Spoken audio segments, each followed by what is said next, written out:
There was a time when I'd wake up and feel like myself. My own thoughts, my own mood, my own version of the morning.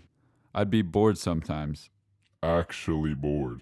And out of the boredom came daydreams, ideas, personality.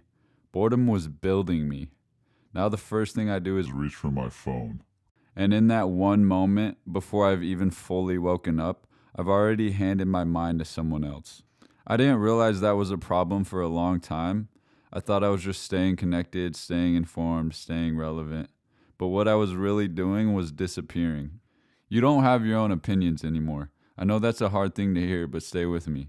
You think you do, you feel certain about things, you have takes, positions, beliefs you defend in an argument. But where did they come from? Because here's what I figured out about myself. Most of what I believed wasn't formed by experience or reflection or honest inquiry. It was formed by repetition. I saw the same idea enough times that it started to feel familiar, and familiar started to feel like truth. The philosopher Noam Chomsky called it manufacturing consent, the idea that when you control the information people consume, you control what they think without them ever knowing it happened. Social media didn't invent that, but it perfected it. The algorithm doesn't show you the world, it shows you a version of the world it knows will make you stay. It learns what makes you angry, what makes you insecure, what makes you feel like you're falling behind, and it feeds you more of that. Not because it's true, but because it keeps you scrolling. And the scariest part isn't that you're being manipulated, it's that it feels like freedom.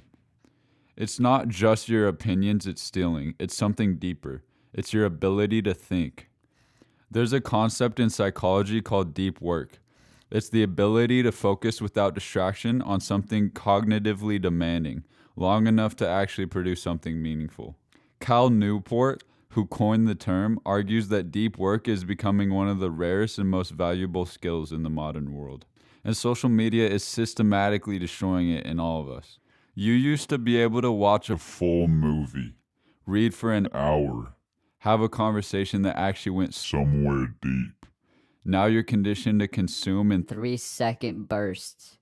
and when your attention is fragmented enough, your thinking gets fragmented too. You stop going deep on anything, you just react. And reactions are easy to manipulate. I noticed it in myself. I'd sit down to write, to actually create something, and within minutes I'd feel this pull, this Itch. like my brain was begging for a hit of Something faster. something easier. That's not weakness, that's rewiring. These platforms are built by some of the smartest engineers in the world. Their entire job is to make sure you don't put your phone down. Every notification, every autoplay, every infinite scroll, engineered to trigger the same dopamine mechanism behind gambling, behind addiction. And like any addiction, over time you need more of it to feel the same thing. So you scroll more, you post more, you chase it. In real life, the one with actual texture and depth and silence starts to feel slow, starts to feel like not enough. But here's where it gets personal, because it's not just your opinions and attention it's stealing, it's you. When you stop thinking for yourself long enough, you stop being yourself. Your taste, your humor, your values, they all start bending toward whatever gets the most approval online. You start saying things you think you're supposed to say, liking things you think you're supposed to like. You post something and then you wait. You wait for validation from people you barely know to tell you that you're doing all right.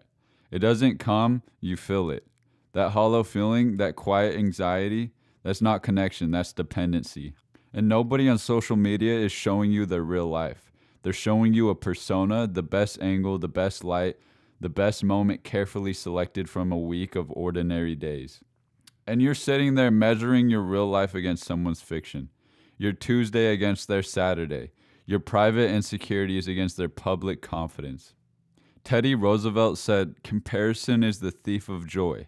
He said that in 1910. he had no idea how Bad it was going to get. because now comparison is inescapable. It's the whole game. There are people getting rich off your insecurity, off your desire to look like them, train like them, live like them. The more you compare, the more you consume. The more you consume, the more money they make. Bro, your self-worth is literally Their business model.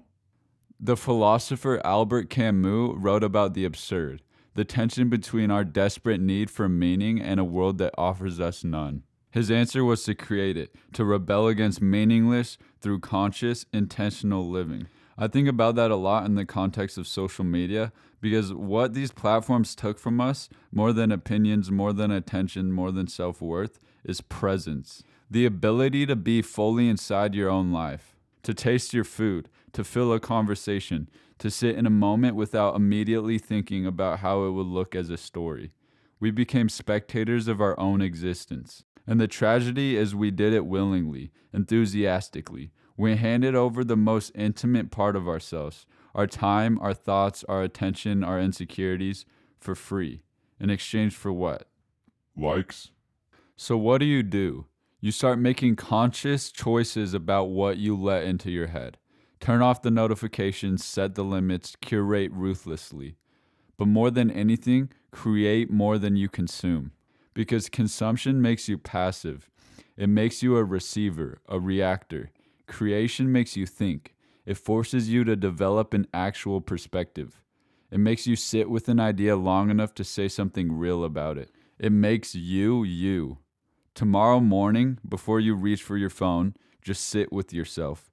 Your own thoughts, your own silence, your own version of the morning. It'll feel uncomfortable at first because you've been trained to fill every second with noise. But that discomfort is important. That's where your real opinions live. That's where your actual personality exists. That's where you actually exist. Social media didn't just steal our humanity. It made us forget we ever had it. But we can take it back, one morning at a time. All right, that's it for my first video. Thanks for watching. Shit, I don't have a script for this. Yeah, subscribe if you want to see where this channel goes. Peace.